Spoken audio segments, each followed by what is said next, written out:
Colorado is a pretty amazing place when you think about it for elk hunters. They have 300,000 elk, 23 million acres of public land. This is my first elk hunt in Colorado. I've hunted deer here 3 times. Every time has been a blast. Wow, huh? To me, this hunt's gonna be a ton of fun, whether we fill tags or not. 5 hours ago, you were back home in Minnesota. Yeah. Short trip. This is my second time elk hunting. I was really excited to get out here to Colorado. Jason, my younger brother, lives in northern Minnesota. I live out in Montana. Hunting has been a huge part of our family since he and I were both little tykes. We'll go get our licenses, get something to eat, and try to find an elk before season opens. Okay, tomorrow. sounds good. Can't wait to do it. He has 3 kids, I've got a kid. We have jobs, we both own our own businesses. Trying to get your schedules to match is hard. When Jason said, hey, I'd love to come and meet you in Colorado for an elk hunt, game on. We need some over-the-counter bull elk tags, I think. I have not did a lot of elk hunting, but they made it real easy where I could buy a tag over the counter. And do we have to say what unit we want to hunt, or is it good for any of the 93 units? And there's 93 units where you can buy an over-the-counter elk tag for the 2nd or 3rd season. So anything that's shaded, actually including this unit right here as well. Okay. 2nd season, this was for an either sex tag, but for Okay. 3rd season, it covers a bull. So you can go anywhere in these units. Cool. Yep, sounds good. So there's lots of places to go. There's lots of elk, and there's lots of tags. If you don't draw an elk tag in one of the limited entry states as a non-resident, come to Colorado.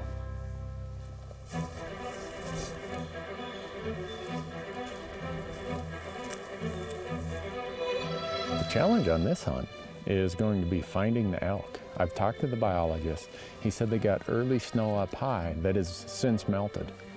And there's been 2 seasons prior to this. He said those elk got pushed off the tops and they're now in the oak stuff, which is really thick, or they're in the aspens, or where that interface is. I have no doubt there's deer and elk in here, but we're in the most open spot we've found right now. And shooting through it is going to be difficult. The oak and aspens are 15, 20 feet high, and they're just thick as lilac bushes. Jace, I got a bull in the screen right here. Really? Yep. Once you find them, then you got the challenge of how do I get over there and find a shooting lane? Well, not this ridge here, but way out there. I bet you it's 3/4 mile away. Oh, okay, by the aspens. Where those aspens are. Yep. They're just working through the oak brush there. Yep. Okay, yep. They're here. But I think tomorrow morning we want to be back here glassing with the sun at our back instead of in our face. Okay. And be ready to run. Yeah, and we gotta run.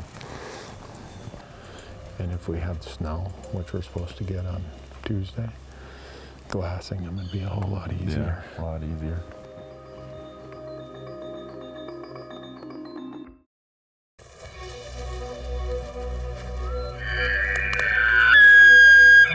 Over-the-counter elk hunting here in Colorado is not a whole lot different than elk hunting everywhere else. This morning we're out beating the mountains, looking for some elk, doing some scouting.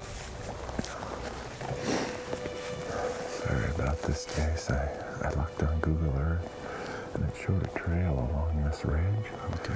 But it's so grown up in here. We're just gonna keep crossing until we get up to that ridge and get some elevation, and we can clasp both sides. Yeah, that sounds good.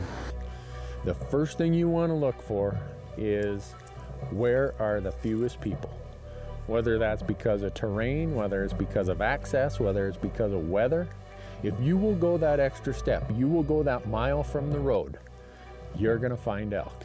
Right now we're 0.88 miles from the road. Another 1/10 of a mile and we'll be in them thick. 12. Okay, a 1/12 of a mile. No, 0.12. 12, yeah, 0.12 miles. That's on the way. You know, Jason's my younger brother, so I've known him all 38 years of his life, and I think when he came out here and he looked at these ridges, he said, oh my goodness, I'm from the flat country of northern Minnesota. How am I gonna get up there? From what the biologist says, there's a good, healthy herd of elk in here, and hopefully we If we work hard and a little bit of luck, we'll find us an elk. And there's a whole bunch of stuff over there on that western side of this unit that we are going to have to look at that we haven't. Oh, wait, on the other side of that ridge. We didn't have really any time to scout. My theory is I'd rather take 2 days of scouting over 2 extra days of hunting. So this morning, walked into a spot on Google Earth. This looked very open from up above. You walk in here and it's really thick aspen trees. Yeah, unfortunately, some of the best views are down there on that private, about a mile away. I guess for a first day, I really didn't have high expectations that we were gonna have a pattern figured out. These first 2 days are gonna be scouting as much as they are hunting.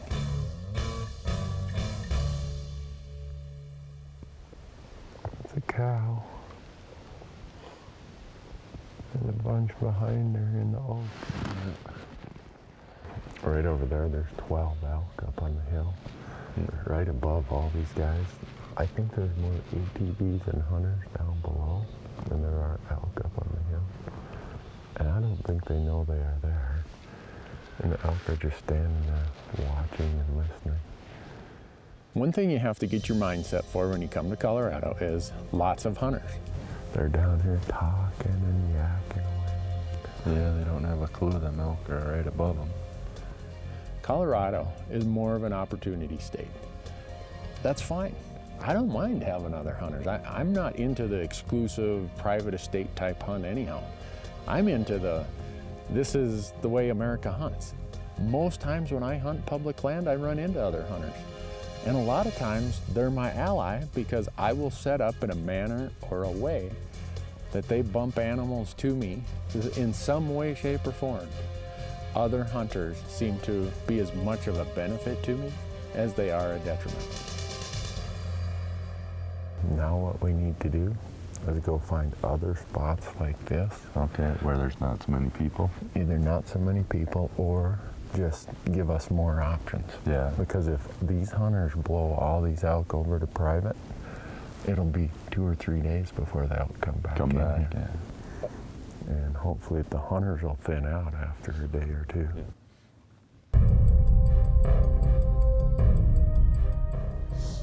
So far this has been almost exactly what I expected out of this hunt. We spent a lot of time looking, glassing, learning the roads, where was the public land, where was the private land. That was the way the hunt unfolded, and I think Jason was probably thinking, man, this is kind of a slow start to this.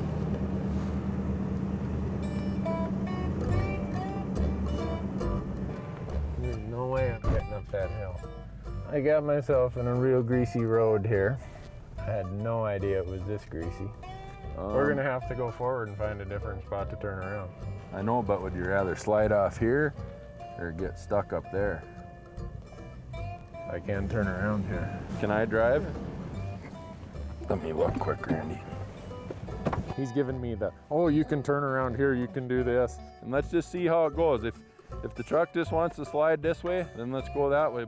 I'm thinking I'm gonna slide completely down off this cliff. Just listen. I'm gonna give it hell. Hunting with Randy is, you know, we're brothers. He's the big brother. He likes to be right, I like to be right. I don't know what he thinks he's doing. You can't do it in this snot. We don't have any choice. You gotta go forward in this stuff. Yeah, you're right. What a gooster, we would have made her up there. No. Is my wheel the right way? Yep, go ahead. We aren't gonna make it, are we? Go backwards. Turn the wheel. You know, growing up as the older brother, I was trying to push him a little further, never giving him credit for anything. Don't get too much momentum now. He is a good guy. As much as I... There you go. Can't do it, can't do it. Not without having brown stains in my...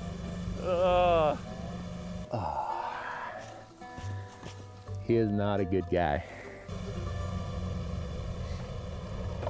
Check this out, Jason. If this is anything like it looks on the map or the GPS. Well, by the second evening, I look up in the high country with the spotting scope, and there's 2 bulls He's walking through the tree, so you might not be able to see him as he moves. Okay, there. I told Jason, you know, that's the place where bulls hang out. It's gonna be a grunt, but the best thing we could do is the third morning, put our packs on and climb that ridge. And we're walking up the hill. It's steep grade. We're kind of going through this dark timber, and I'm thinking I hear something. And so I put a cow call in, and I make a couple cow calls, and all of a sudden I hear boom, boom, boom, boom. It's coming right down the ridge. Whatever it is coming to check us out. Jason got in front of me, put a round in the chamber. Here I look, and I can see it's a bull.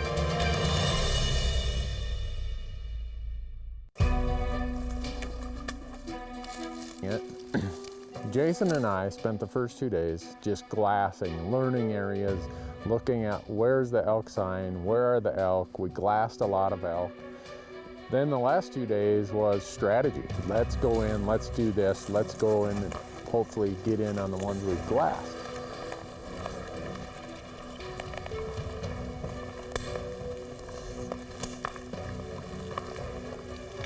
Sure enough, we go up there and we are into elk.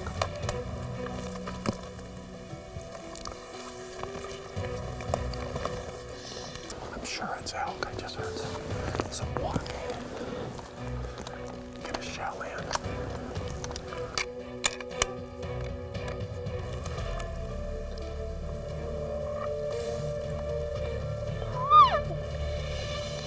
It's a spike all down.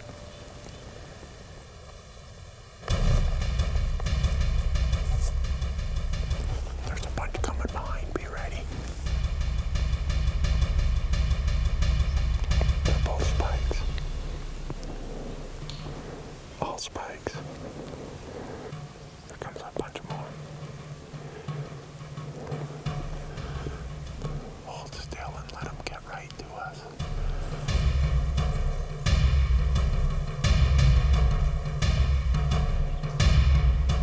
Spikes, spikes. If there's a legal bull, it'll be in the back.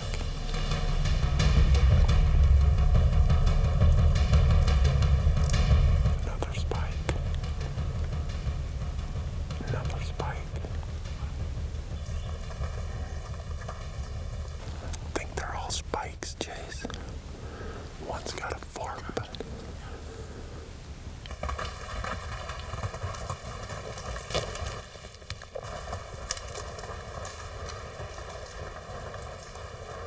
there they go. Oh, wow. How close was that?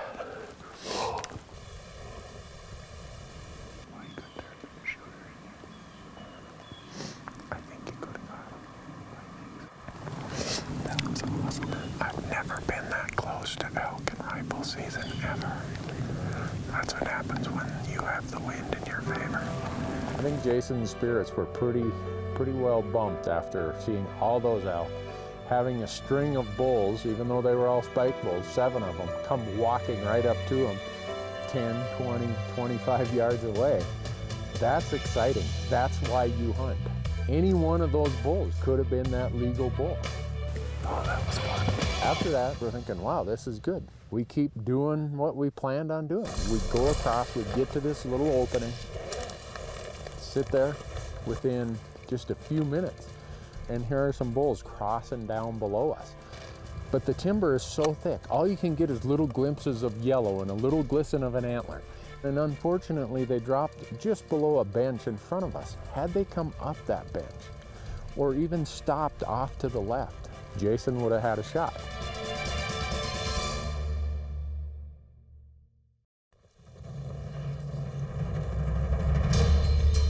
After all the success of yesterday, we were pretty excited because the forecast was snow in the high country overnight. We thought we'll wake up in the morning, we'll get up there, cut a track, we know where the elk will be. I'm walking up the ridge. It's just starting to get light out where we can see and film really good. And I'm keeping my eye straight ahead. There's an elk. Come here. He's going that way. Jason's pulling on me. Hey, there's an elk right down there. And I stop, and I don't see this elk. I'm thinking, yeah, right. He's about 25 yards past. Just kind of walking this way. And I'm just looking through the binoculars. I'm looking, I'm not seeing anything. I'm looking. There's an elk right in the spruce trees over there, about 175, 200 yards. Keep walking. It's a really blonde colored elk. Just kind of glimpse up in the trees. I'm looking way out there. I'm looking 400 yards through the aspens, and I'm not seeing anything. Jason's like, no, right here. And I look, and I can see the rear of a bull standing right there. All I can see is a little bit of his head. There's trees. I look at Jason, and I think he's legal, but I don't know. Let's get ready. Let's make sure that if this is our chance, we make the most of it. The bull is standing there, and he's kind of looking at us. But he's looking straight on, so I can't tell how many points he has. All of his points are in one straight line, and I'm thinking, gosh, how can I not see this? Finally, the bull, he turns a little bit and he walks a little bit down this little slope and towards us, and I'm like, oh yeah, that is a legal bull. He's got 5 points on each side.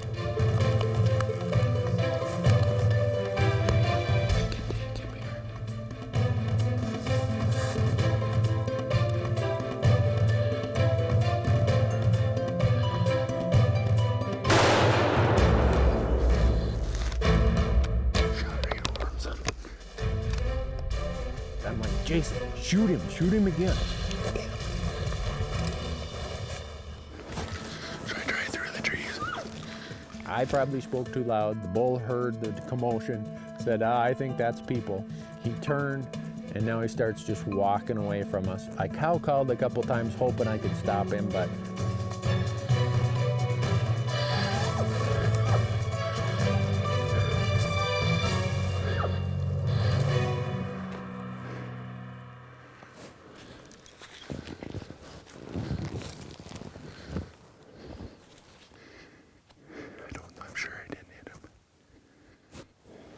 We did finally find the one elk, which, you know, I was unable to connect with. I walk down there, I look everywhere. I'm looking for hair, I'm looking for blood, nothing. And I look at Jason, and my heart went out for him. He had that look of almost as though he thought he let me down. I can't believe I just missed that. And that doesn't let me down at all.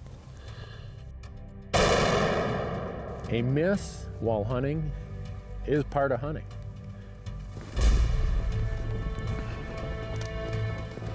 We hunted our butts off for 3-4 days hiking. It's great when you succeed and you do get an elk, but for me it was a camaraderie with my brother. I learned a lot. It's getting away, seeing new country. The people here are wonderful. You know, getting an elk would have been a plus, but it was just a really good time. Our dad passed away 6 years ago. As we were thinking about walking off the mountain for the last little bit of daylight, Jason looked at me and he said, you know what? Dad is up there and he's laughing at us. And then he probably say, those stupid sons of mine, look what they will do just in pursuit of a deer or an elk or whatever. Let's go home. But that's why I hunt. My family, my friends, and I hope that Jason in this hunt sees how important that is to me, because I know that it's that important to him.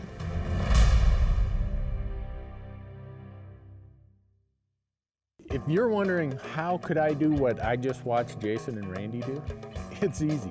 You go to the Colorado Division of Wildlife, go to their website. I've never hunted a state that is so accommodating and so welcoming to non-resident hunters. Colorado gets an A+ when it comes to opportunity and just welcoming of the non-resident hunter.